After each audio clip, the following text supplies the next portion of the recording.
Vamos a leer, hermanos, una porción en el libro de Mateo. Mateo capítulo 26. Mateo capítulo 26, versículo 26.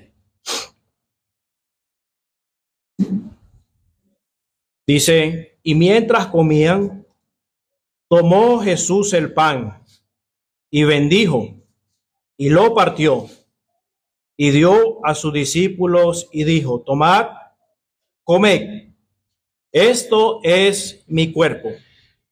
Y tomando la copa y habiendo dado gracias, les dio diciendo: bebed de ella todos, porque esto es mi sangre del nuevo pacto, que por muchos es derramada para remisión de los pecados.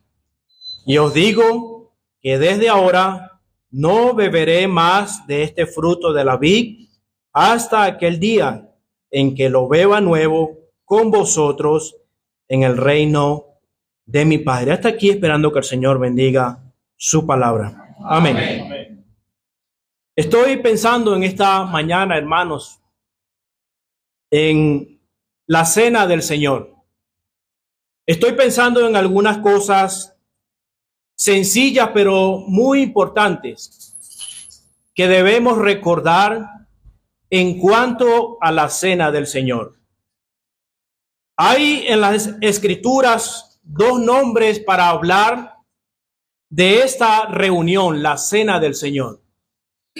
Encontramos en Hechos capítulo 2, versículo 42, que se le llama allí el partimiento del pan. Y también en Hechos capítulo 20, versículo 7, la ocasión en que el apóstol Pablo estaba allí en Troas. Y dice Hechos capítulo 20, versículo 7, el primer día de la semana, reunidos los discípulos para partir el pan. También es llamada la cena del Señor. En Primera de Corintios capítulo 11, versículo 20. Son los dos únicos nombres que recibe lo que hemos hecho en esta mañana, la cena del Señor. Pero, ¿cuándo debe hacerse? ¿Cuándo debe realizarse la cena del Señor?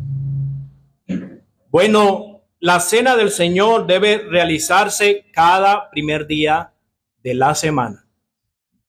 En la misma porción de Hechos capítulo 20, versículo 7, el apóstol se quedó con los discípulos en Troas y el primer día de la semana se reunieron para el partimiento del pan.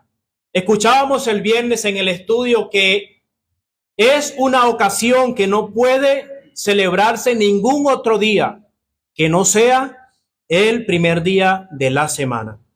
¿Por qué lo hacemos en la mañana? ¿Por qué tenemos la costumbre de hacerlo en la mañana? Bueno, es el día del Señor.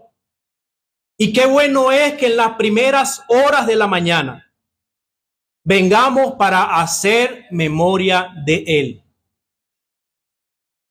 Puede hacerse por la tarde o por la noche, pero qué bueno, hermanos, la costumbre que tenemos de hacerlo en la mañana. Dedicamos todo el día para el día del Señor, para las actividades en cuanto a la obra del Señor. Y qué bueno es, antes de todas esas actividades en la obra del Señor, dedicarnos a meditar en la persona del Señor. Y es interesante que algunas de las manifestaciones del Cristo resucitado fueron un primer día de la semana. Aquellos discípulos que iban camino a Emaús, el Señor Jesucristo se les aparece y les abre las Escrituras. Y el corazón de ellos está ardiendo como una olla de presión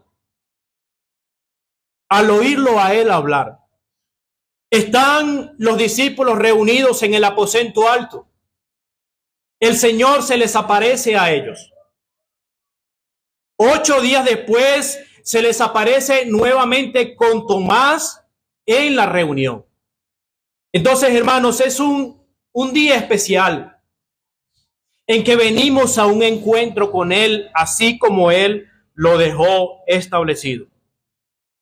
¿Quiénes participan en la cena del Señor? Participan en la cena del Señor los que están en la comunión de una asamblea. Hechos capítulo 2, versículo 41, los que recibieron su palabra fueron bautizados.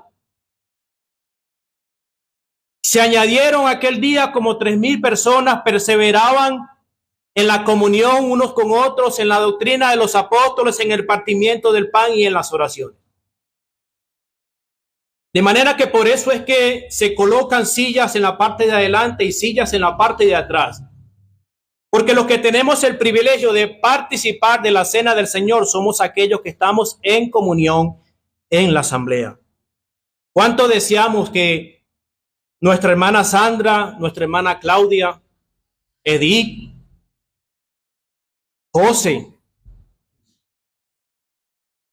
Juan Esteban, Richard, Jenny, nuestra hermana Melvis, nuestro hermano Ali, esté con nosotros en comunión en la asamblea, celebrando la cena del Señor?